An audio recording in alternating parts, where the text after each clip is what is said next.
Hello बच्चों, good morning. आज हमारा लगातार आपके साथ फिफ्थ डे है बेटा। और मैंने स्टार्टिंग से लेकर अभी तक आपको सब कुछ बताया है। कूलम्स लॉ, पहले चार्ज के बारे में बताया, फिर कूलम्स लॉ बताया बेटा। वो भी बहुत इंपॉर्टेंट टॉपिक था, बट अब आगे बढ़ते हैं क्योंकि अगर हम उन्हीं को लेकर चलेंगे तो फिर थोड़ा सा पीछे हो जाएंगे, राइट। तो इलेक्ट्रिक डाइपोल क्या है बेटा? It's a combination of two equal and opposite charges when placed a very small distance apart. Combination of two equal and opposite charges when placed a very small distance apart, minus q and plus q का combination. और suppose बेटा centre से distance ये है बेटा a, और ये भी डिस्टेंस सेंटर से a है, तो डाइपोल लेंथ हम कहेंगे बेटा, डाइपोल लेंथ 2a बोलेंगे बेटा। So this is dipole length or displacement vector, right children? So this is dipole length or displacement vector. Okay, fine. इसको डिस्प्लेसमेंट वेक्टर भी कहते हैं बेटा। We also know displacement vector, right. तो dipole क्या है बेटा? Combination of two equal and opposite charges. अब ये तो बहुत प्रैक्टिकल सी चीज है कि बहुत सारे मॉलिक्यूल खुद डाइपोल की फॉर्म में होते हैं। जैसे वाटर है बेटा, वाटर क्या है बेटा? वाटर H प्लस OH का कॉम्बिनेशन है। इसका चार्ज क्या है बेटा? प्लस ई। इसका चार्ज क्या है बेटा? Minus E. H ion, hydrogen ion and hydroxide ion, is it clear? इनका कॉम्बिनेशन वाटर मॉलिक्यूल है। तो कुछ मॉलिक्यूल तो नेचुरल स्टेट में पोलर होते हैं, यानी डाइपोल की तरह बिहेव करते हैं, बट कुछ ऐसे होते हैं बेटा जो नेचुरल स्टेट में पोलर नहीं होते, but if we keep them in the presence of electric field these get polarised. मैं आपको बताऊंगा आपको कि पोलर मॉलिक्यूल और नॉन पोलर मॉलिक्यूल कौन से होते हैं, जब वो टॉपिक आएगा I will explain you, right children? समझ में आ गई बात? तो डाइपोल क्या है बेटा? Combination of two equal and opposite charges, is that clear? Suppose जैसे बेटा इसी में अगर हम ये देखें बेटा कि और कौन कौन से मॉलिक्यूल डाइपोल हो सकते हैं बेटा, जैसे HCl molecule, H plus Cl minus, ये भी डाइपोल है। NaCl molecule, Na plus Cl minus, तो इसका चार्ज क्या है बेटा? प्लस ही, और इसका चार्ज माइनस ही, राइट चिल्ड्रन? समझ में आ गई बात? तो डाइपोल क्या है बेटा? Electric dipole we can say combination of two equal and opposite charges. You can note down combination of two equal and opposite charges,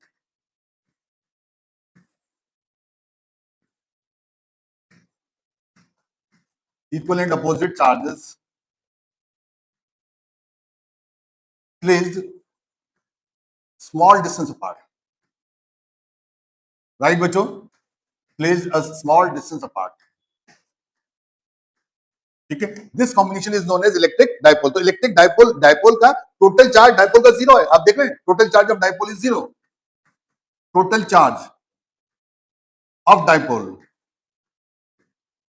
क्या हो गया बेटा? Minus Q plus plus Q, and that comes to be zero. So total charge of the dipole zero, but this dipole can produce electric field somewhere in the surrounding, and which is very important, right children? समझ में आ गई बात? तो सबसे पहले हम electric dipole तो हमने देख लिया कि इलेक्ट्रिक डाइपोल है क्या। अब हम देखते हैं बेटा इलेक्ट्रिक डाइपोल मोमेंट है क्या चीज। Electric dipole moment, right children? Electric dipole moment क्या है? इसको पी से रिप्रेजेंट करते हैं, a product of magnitude of charges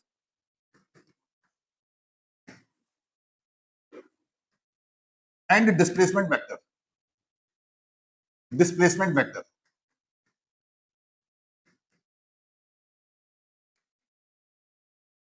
is known as electric dipole moment, is known as electric dipole moment.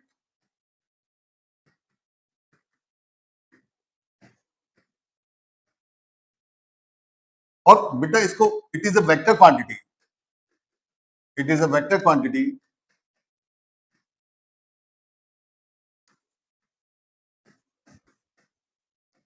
having direction from negative to positive charge, negative to positive charge with SI unit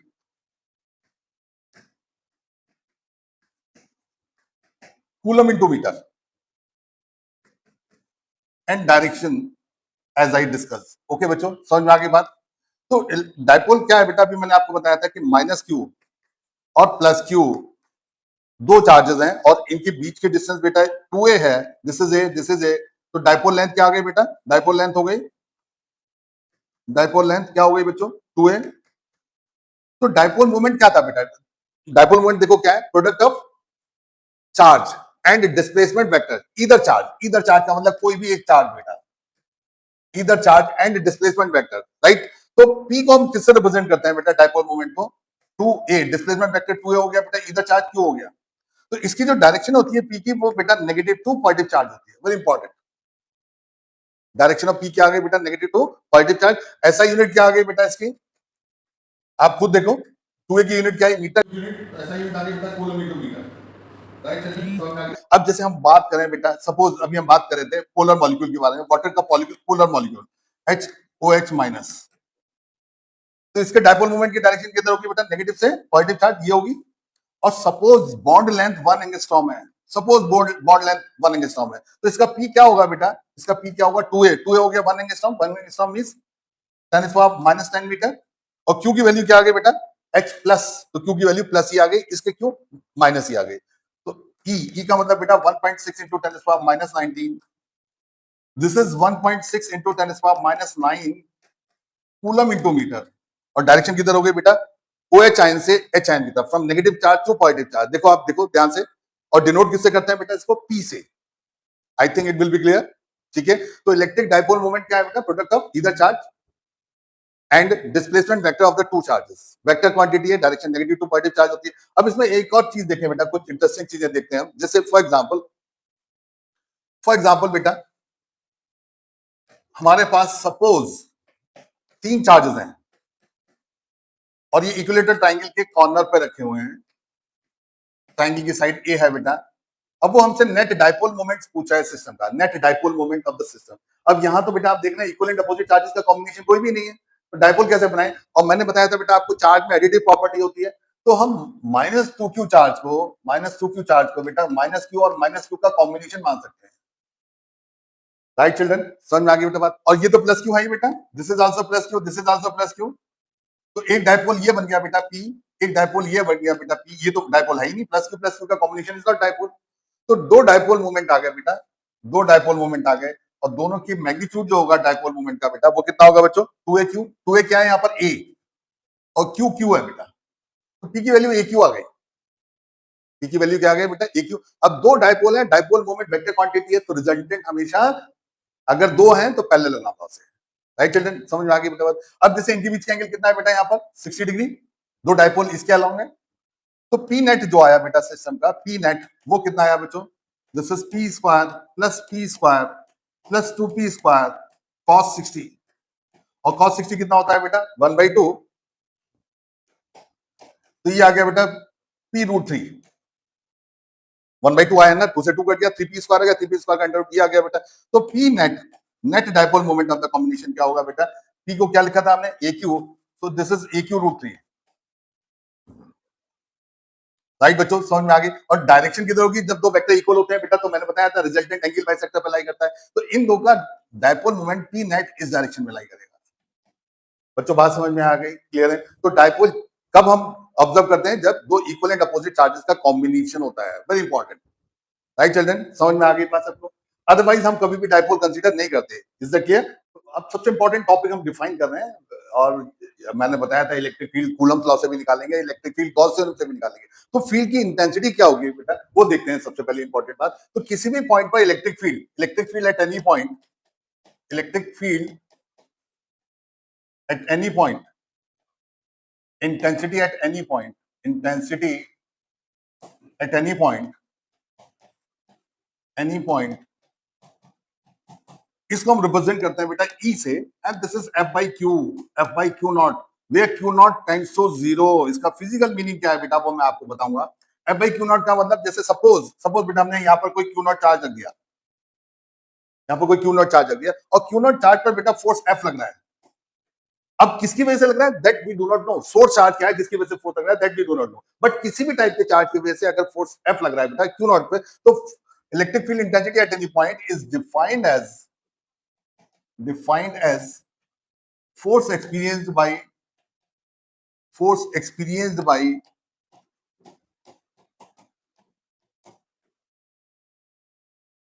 a unit positive charge placed at that point. बच्चों बात समझ में आ गई? Placed at that point. Right बेटा? अब देखो सुनो मेरे पास, अब ये हमने सपोज पी पॉइंट पर बेटा क्यू नॉट चार्ज रख दिया, क्यू नॉट चार्ज पे फोर्स एफ लग रहा है, तो force on charge Q not, on charge Q not, charge Q not, force is F. So on unit charge, unit charge, force क्या आ जाएगा बेटा? F by Q not unity method से।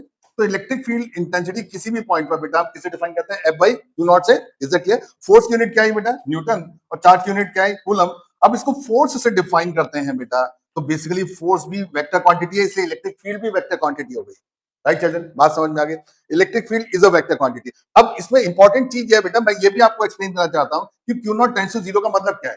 Q naught tends to zero का मतलब यह है बेटा कि इस क्यू नॉट चार्ज ये इतना छोटा हो कि जिस चार्ज की वजह से इस पर फोर्स लग रहा है उस फोर्स की ओरिजिनल वैल्यू को चेंज ना करे।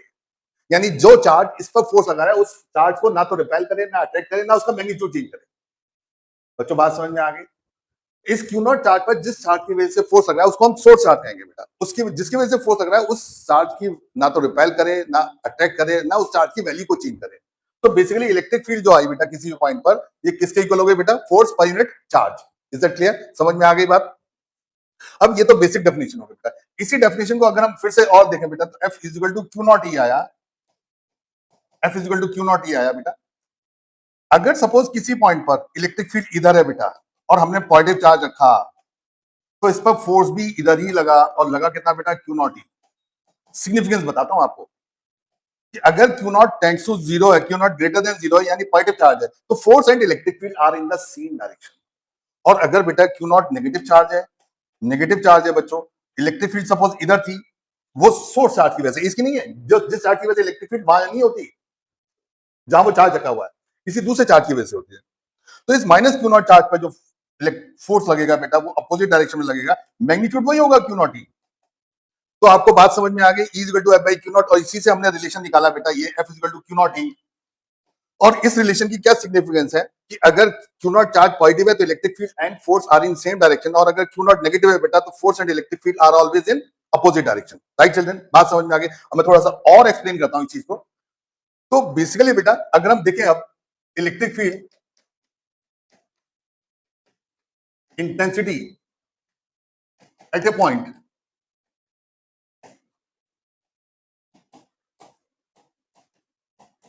Due to a point source charge. अब सोर्स चार्ज मालूम है हमें, point source charge. Right children? समझ में आ गई बात? अब आप ध्यान से नोट भी करते रहे बेटा। तो सपोज ये पॉइंट सोर्स चार्ज है बेटा प्लस क्यू, इससे आर डिस्टेंस पर कोई पॉइंट है बेटा पी जहां हम इलेक्ट्रिक फील्ड निकालना चाहते हैं। तो this is now source charge. बच्चों क्लियर हो गई? This is now source charge. तो यहां पर बेटा अगर हमने प्लस क्यू नॉट रखा, तो प्लस क्यू नॉट को प्लस क्यू क्या करेगा बेटा? रिपेल करेगा, इधर की तरफ फोर्स लगेगा, इधर फोर्स लगेगा, और इधर ही इलेक्ट्रिक फील्ड भी होगी। तो यहां पर इलेक्ट्रिक फील्ड की जो वैल्यू आई बेटा, इलेक्ट्रिक फील्ड बेसिकली क्या थी? F by Q naught. F कितना लगा बेटा इस वाले चार्ज पे? Force K q q naught divide by are square upon q naught. So this is now K Q by are square. तो आपने देखा कि इलेक्ट्रिक फील्ड इंटेंसिटी किसी भी पॉइंट पर मैग्नीट्यूड ऑफ टेस्ट चार्ज पे डिपेंड नहीं करती। This is test charge. बच्चों बात समझ में आ गई? तो टेस्ट चार्ज हमेशा हम पॉजिटिव लेते हैं। पहली बात, सोर्स चार्ज कैसा भी हो, टेस्ट चार्ज हमेशा पॉजिटिव लेना है, तभी हमने डायरेक्शन निकाली है। तो electric field intensity is independent of the magnitude of test charge. Is that clear? बच्चों बात समझ में आ गई? इसी को अगर हम वेक्टर फॉर्म में लिखें बेटा, वेक्टर फॉर्म में हम क्या लिखते हैं? E equal to K Q by are square, unit vector r. Unit vector लगाने से क्या होता है बेटा कि मैग्नीट्यूड पे कोई फर्क नहीं पड़ता। जैसे फॉर एग्जांपल मैं बताता हूं आपको, हमने दोनों साइड का मैग्नीट्यूड ले लिया बेटा। ई का मैग्नीट्यूड ई के क्यू बाई आर स्क्वायर तो खुद मैग्नीट्यूड है बेटा, और यूनिट वेक्टर का मैग्नीट्यूड भी ले लिया, और यूनिट वेक्टर का मैग्नीट्यूड 1 होता है। ई की value K Q by are square आ गई बच्चों। I think it will be clear to you now. तो वेक्टर फॉर्म में भी लिखते हैं बेटा। इलेक्ट्रिक फील्ड वेक्टर क्वांटिटी है, जो भी वेक्टर क्वांटिटी है उनकी हम वेक्टर फॉर्म दे सकते हैं। ये आप ध्यान रखना, यू शुड बी प्रिपेयर्ड कि कभी भी एग्जाम में वेक्टर फॉर्म पूछ सकते हैं। तो अगर हम ई का बेटा ग्राफ ड्रॉ करें आर के साथ, तो कैसा ग्राफ आएगा बेटा? ई का आर के साथ, आर वेरी स्मॉल है तो इलेक्ट्रिक फील्ड उस जगह बहुत हाई हो गई, और जैसे जैसे आर बढ़ा है बेटा वैसे वैसे डिक्रीज हो रही है। This is the value of, this is the shape of the graph for electric field versus distance. Got it बच्चों? तो एक तो इलेक्ट्रिक फील्ड निकालने का फॉर्मूला ये आया बेटा कि हमने किसी टेस्ट चार्ज को रखा, वो टेस्ट चार्ज +1 नहीं है, यूनिट पॉइंट चार्ज नहीं है, हमने कुछ माना उसे, फिर यूनिट चार्ज पर निकालने के लिए उस फोर्स को Q0 से डिवाइड कर दिया। अब हम बेटा एक डायरेक्ट मेथड यूज करेंगे। सपोज ये बेटा +Q चार्ज है, इससे r डिस्टेंस पर इलेक्ट्रिक फील्ड निकालनी है, तो हमने यहाँ पर +1 चार्ज ही रख दिया, बेसिक डेफिनेशन ही यूज कर ली। It is defined as force experience by unit point charge. अब क्या होगा बेटा? अब हमने Q0 नहीं माना उसे, +1 मान लिया, तो Q0 से डिवाइड करने की कोई जरूरत नहीं है। तो इलेक्ट्रिक फील्ड जो आई है P पॉइंट पर, electric field at point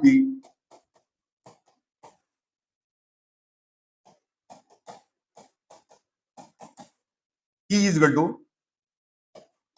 force on +1 charge, right बच्चों? Force on +1 charge. और फोर्स कितना है बेटा +1 चार्ज पर? फोर्स का फॉर्मूला क्या होता है? K Q1 Q2 by R square. Q1 Q है बेटा, Q2 1 है अपॉन R स्क्वायर, तो it is already E is equal to KQ by R square. बच्चों बात समझ में आ गई? तो अब हमें समझ में आ गया बेटा कि इलेक्ट्रिक फील्ड का फॉर्मूला पॉइंट चार्ज की वजह से KQ बाई R स्क्वायर आएगा। Right children? समझ में आ गई बात? क्लियर है?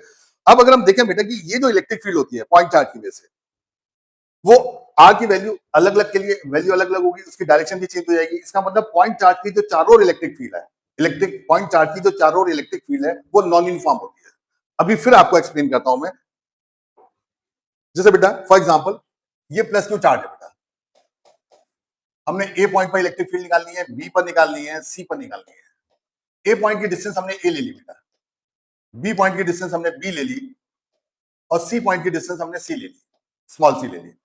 इलेक्ट्रिक फील्ड निकालने की सीधा सीधा आपने पढ़ा था बेटा कि अगर इलेक्ट्रिक फील्ड निकालनी है किसी पॉइंट पर, तो +1 चार्ज रखो, बिना पूछे, बार बार मत करो, वो Q0 चार्ज रखो, फिर फोर्स निकालो, फिर फोर्स को Q0 से डिवाइड करो, मत करो, that is useless. Is it clear? Direct you keep +1 charge here, right children? तो +Q +1 को क्या करेगा बेटा? रिपेल करेगा। ये डायरेक्शन हो गई इलेक्ट्रिक फील्ड की, और इसकी वैल्यू क्या होगी बच्चों? KQ by R square. R की जगह क्या आ रहा है बेटा? A square.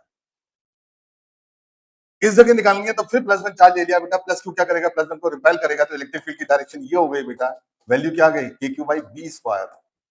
इस जगह निकालनी है बेटा, तो फिर +1 कर दिया, इलेक्ट्रिक फील्ड की डायरेक्शन ये हो गई, magnitude KQ by C square. इसका मतलब हमने ये देखा बेटा कि पॉइंट चार्ज की जो चारों इलेक्ट्रिक फील्ड है, वो अलग अलग डिस्टेंस पर उसकी वैल्यू अलग अलग है, तो डायरेक्शन भी चेंज हो रही है, मैग्नीट्यूड भी चेंज हो रहा है। किसी पॉइंट चार्ज, सोर्स चार्ज अगर पॉइंट चार्ज है, आइसोलेटेड पॉइंट चार्ज है, तो उसके चारों जो इलेक्ट्रिक फील्ड है वो यूनिफॉर्म है, नॉन यूनिफॉर्म? नॉन यूनिफॉर्म कहेंगे क्योंकि उसकी डायरेक्शन भी चेंज हो रही है और उसका मैग्नीट्यूड भी चेंज हो रहा है। So we can write a point charge, point source charge produces non uniform electric field in its surrounding. बच्चों बात समझ में आ गई? नॉन यूनिफॉर्म इलेक्ट्रिक फील्ड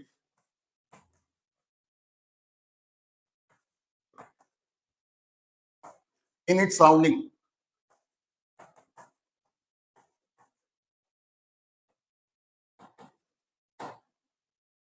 बच्चों बात समझ में आ गई? अब अगर बेटा यहां सोर्स चार्ज कैसा था बेटा? सोर्स चार्ज कैसा था बेटा? पॉजिटिव था। अब अगर सोर्स चार्ज नेगेटिव है, सपोज सोर्स चार्ज नेगेटिव ले लिया हमने बेटा, -Q, तो फिर से हमने इलेक्ट्रिक फील्ड सपोज यहां निकालनी है, लॉजिक वही है, फिर से यहाँ पर +1 चार्ज रखो। अब +1 को -Q क्या करेगा? अटैक करेगा बेटा, तो डायरेक्शन इलेक्ट्रिक फील्ड की ये हो गई, राइट चिल्ड्रन? तो इलेक्ट्रिक फील्ड की वैल्यू क्या है बेटा? इलेक्ट्रिक फील्ड वेक्टर क्वांटिटी है, जो भी वेक्टर क्वांटिटी है उसमें चार्जेस के साइन नहीं रखते हैं, ये चीज ध्यान रखिएगा, गलती ना हो।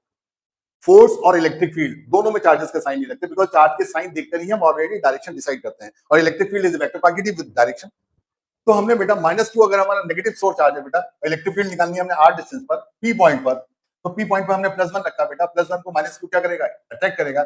इलेक्ट्रिक फील्ड जो आई P पॉइंट पर बेटा, KQ बाई R स्क्वायर आ गई बच्चों। चार्ज के साइन तो रखते ही नहीं है, मैंने आपको बताया, राइट बच्चों? क्लियर है? तो नेगेटिव चार्ज हो चाहे पॉजिटिव चार्ज हो, अगर source charge, this is source charge, source charge बेटा चाहे नेगेटिव हो चाहे पॉजिटिव हो, किसी भी पॉइंट पर इलेक्ट्रिक फील्ड निकालने के लिए आप +1 चार्ज रखेंगे हमेशा, हमेशा आगे तक यही प्रोसेस फॉलो करेंगे। हम Q0 नहीं रखेंगे, पहले Q0 पे फोर्स निकालेंगे, वेब बाई Q0 करेंगे, हम ऐसा नहीं करेंगे। हम किसी भी पॉइंट पर इलेक्ट्रिक फील्ड हमेशा इसी तरीके से फाइंड करेंगे बच्चों। अब आप कहोगे सर इसकी तो यूनिट अलग अलग आएगी, नहीं ऐसा नहीं है, आप के की वैल्यू, के की यूनिट रखो, newton metre square upon coulomb square, q की यूनिट बेटा कूलम, आर की यूनिट मीटर स्क्वायर से मीटर स्क्वायर कट गया, कूलम से कूलम कट गया, तो आगे यूनिट फिर से न्यूटन पर कूलम। राइट चिल्ड्रन, समझ में आ गई? तो इलेक्ट्रिक फील्ड की यूनिट चाहे आप एफ बाई क्यू नॉट से निकाल रहे हो बेटा, चाहे इससे निकाल रहे हो, इलेक्ट्रिक फील्ड की unit will not change. Right children, समझ में आ गई बात? इसकी अगर हम डायमेंशन देखें बेटा, तो डायमेंशन भी टिपिकल नहीं है। न्यूटन की डायमेंशन क्या होती है आप खुद बताओ, एमएटी माइनस 2, और क्यू चार्ज है बेटा, चार्ज की डायमेंशन 80 होती है। इसकी डायमेंशन क्या आ गई बेटा, एम एल ई माइनस सी ए माइनस 1, ये डायमेंशन आ गई बेटा इलेक्ट्रिक फील्ड की। बच्चों बात समझ में आ गई? अब इलेक्ट्रिक फील्ड की फिजिकल सिग्निफिकेंस देखें बेटा, इलेक्ट्रिक फील्ड की वजह से किसी चार्ज पार्टिकल पर फोर्स लगता है। अगर किसी रीजन में इलेक्ट्रिक फील्ड ना हो, अब जैसे बेटा कूलम्स लॉ क्या था, कूलम्स लॉ यही तो था कि एक चार्ज था बेटा, फिजिकल सिग्निफिकेंस बताता हूं आपको इलेक्ट्रिक फील्ड की फिजिकल सिग्निफिकेंस।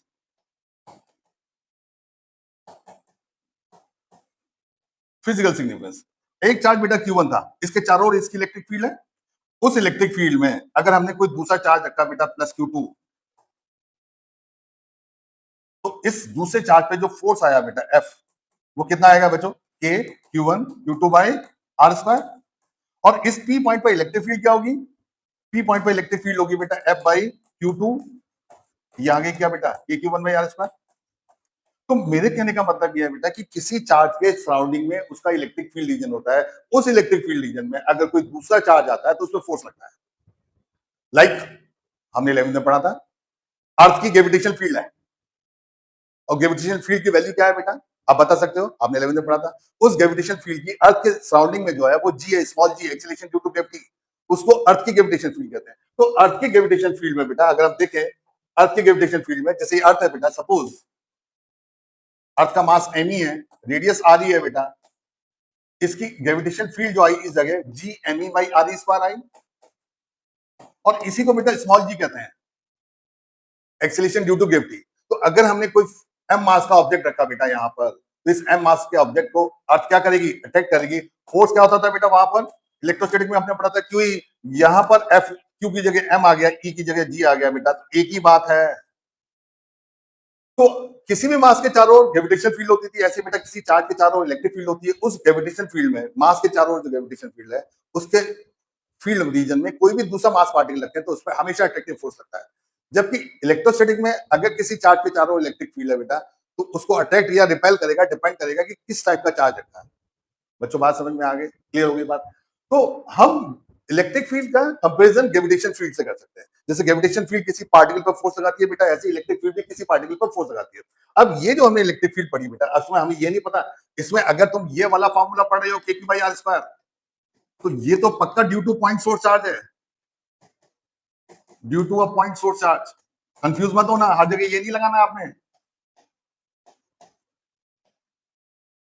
बट बेटा मैंने तुम्हें बताया था चार्ज का डिस्ट्रीब्यूशन किसी भी टाइप का हो सकता है, चार्ज लेंथ के अलोंग भी डिस्ट्रीब्यूटेड होता है, चार्ज किसी सरफेस पे, थ्री शीट की सरफेस पे भी होता है, चार्ज नॉन कंडक्टिंग स्फीयर के वॉल्यूम में भी होता है, और कंडक्टिंग स्फीयर के सरफेस पे होता है, सिर्फ आउटर सरफेस पे, चाहे वो हॉलो है चाहे सॉलिड है, अंदर वाली सरफेस पे चार्ज नहीं रुकेगा। मैं बताऊंगा उसका रीजन गॉस थ्योरम में आपको, कि अगर हॉलो कंडक्टर है बेटा तो चार्ज उसकी इनर सरफेस पे नहीं होता, सारा का सारा चार्ज उसकी आउटर सरफेस पे होता है। This is very important logic.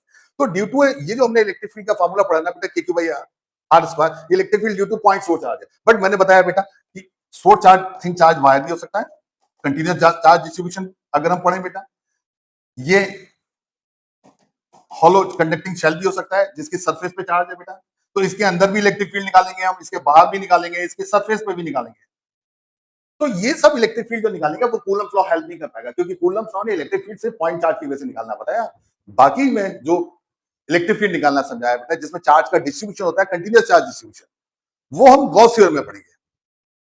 Right children, समझ में आ गई? तो ये चीज ध्यान रखनी है आपको कि कूलम्स लॉ की ने जो इलेक्ट्रिक फील्ड निकालनी बताई, वो सिर्फ पॉइंट चार्ज की इलेक्ट्रिक फील्ड निकालनी बताई बच्चों, किसी और टाइप के चार्ज की नहीं बताई। अब थिंक चार्ज वायर है बेटा, इससे आर डिस्टेंस पे इलेक्ट्रिक फील्ड क्या होगी, पी पॉइंट पर निकाल हम कूलम्स लॉ से भी सकते हैं, बट डिफिकल्ट टॉपिक, इंटीग्रेट करना पड़ेगा, डिफरेंट डिफरेंट पॉइंट चार्जेस मानने पड़ेंगे, तब हम इलेक्ट्रिक फील्ड निकाल पाएंगे।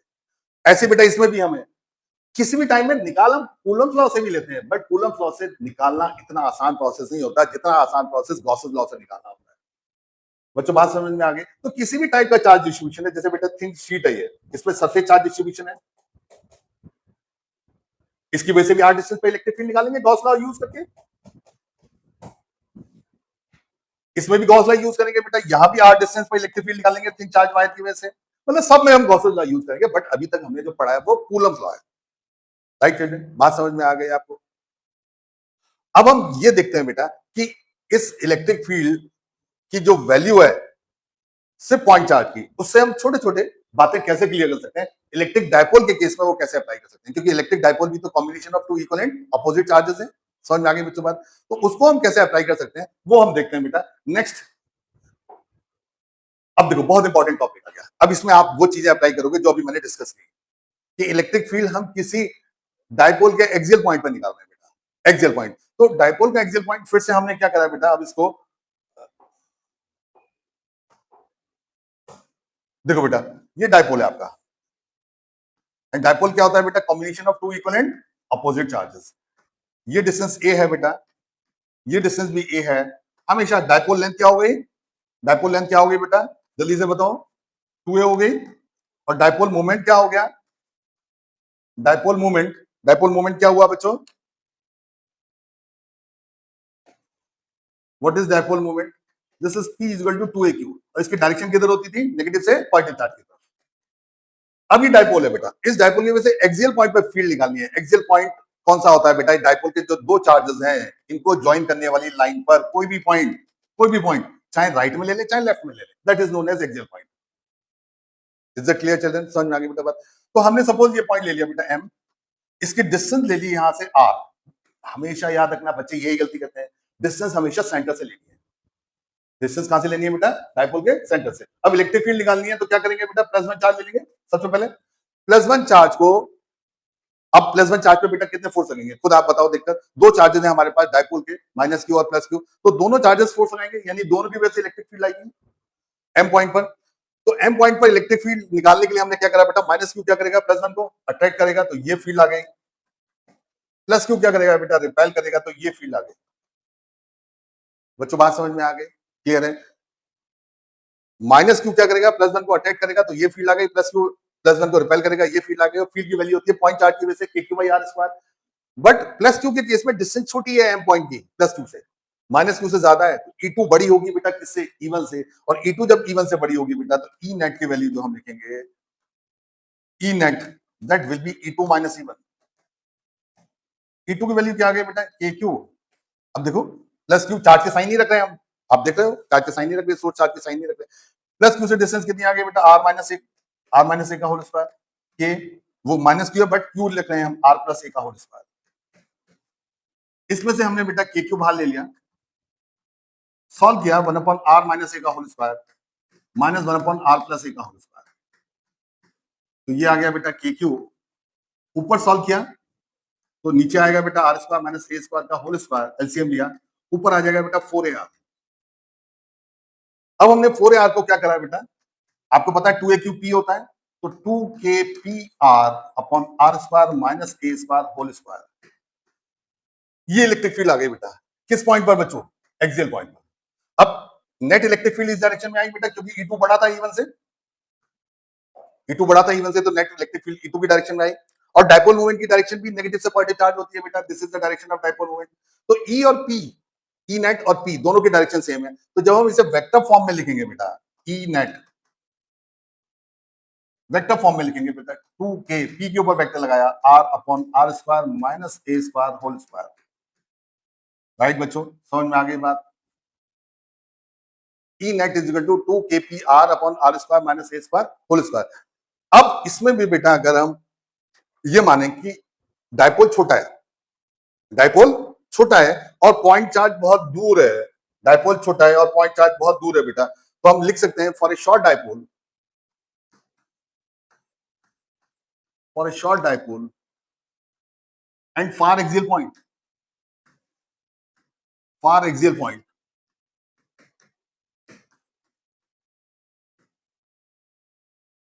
फार एक्सियल पॉइंट, इसका मतलब r is much greater than a, तो E नेट की वैल्यू क्या आ गई बेटा, 2k p r अब जब बेटा आर मच ग्रेटर देन ए है तो आर स्क्वायर और बड़ा हो गया और ए स्क्वायर और छोटा हो गया। जैसे आर सपोज 10 सेंटीमीटर है, ए सपोज 0.1 mm है, तो आर स्क्वायर 100 सेंटीमीटर स्क्वायर हो गया और ए 0.1 mm है तो 0.01 सेंटीमीटर में करा 0.01 का स्क्वायर 0.0001। तो उस समय हम क्या करते हैं बेटा, ए स्क्वायर को नेग्लेक्ट कर देते हैं, it becomes 2 kp r cube. R square है ना बेटा, तो ये r4 आ गया, ए स्क्वायर को नेग्लेक्ट कर दिया तो ये आ गया बेटा 2 kp बाई r क्यूब। इसका मतलब इलेक्ट्रिक फील्ड शॉर्ट डायपोल की वजह से, शॉर्ट डायपोल की वजह से इलेक्ट्रिक फील्ड और रैपिडली डिक्रीज होती है, और रैपिडली, जैसे पॉइंट चार्ज की वजह से केक्यू बाई आर स्क्वायर की फॉर्म में डिक्रीज हो रही थी, इसमें केपी बाई आर क्यूब की फॉर्म में डिक्रीज। चिल्ड्रन बात समझ में आ गई, क्लियर है। और एक और चीज देखें बेटा कि इसी डायपोल के अगर हम सेंटर ऑफ द डायपोल पे निकालें, एट सेंटर ऑफ डायपोल, अगर यही इलेक्ट्रिक फील्ड हम डायपोल के सेंटर पे निकालें बेटा, तो हम क्या करेंगे बेटा, सपोज जैसे ये दो चार्जेस हैं माइनस क्यू और प्लस क्यू, समझ में आ गई बेटा बात। अब सेंटर ऑफ द डायपोल पे निकालने के लिए बेटा हमने सपोज यहां पर ये ओ पॉइंट लिया और यहां +1 चार्ज रखा बेटा, तो +1 चार्ज को बेटा माइनस क्यू क्या करेगा, अट्रैक्ट, प्लस क्यू क्या करेगा, रिपेल, तो दोनों फील्ड सेम डायरेक्शन में आ गई। अब दोनों फील्ड अगर सेम डायरेक्शन में आ गई बेटा, E1 भी और E2 भी, तो ई नेट जो आई सेंटर ऑफ द डायपोल पर K Q by A square plus K Q by A square, charges के साइन तो रखते ही नहीं है, तो कितनी आ गई बच्चों, 2 के Q by A square, right, clear हो गई बात। At the centre of the dipole electric field क्या आ गई बेटा, 2 के Q by A square, is that clear. उसकी डायरेक्शन किधर होगी, उसकी डायरेक्शन किधर होगी बेटा, जैसे ये माइनस क्यू है, ये प्लस क्यू है, centre of the dipole O point पे निकाल लेते हैं, E1 भी इधर था, E2 भी इधर था बेटा, इसका मतलब ई नेट भी इधर हुआ है, तो ई नेट की डायरेक्शन जो होगी that will be towards left, और ई नेट की वैल्यू क्या आई बेटा, 2 के Q by A square, right children, समझ में आ गई बात। तो इतनी बातें क्लियर हो गई होंगी, आई होप सब कुछ समझ में आया होगा यहाँ तक। अब इलेक्ट्रिक फील्ड हमने बेटा डायपोल के एक्सियल पॉइंट पर निकाली, अब हम इलेक्ट्रिक फील्ड डायपोल के इक्वेटोरियल पॉइंट पर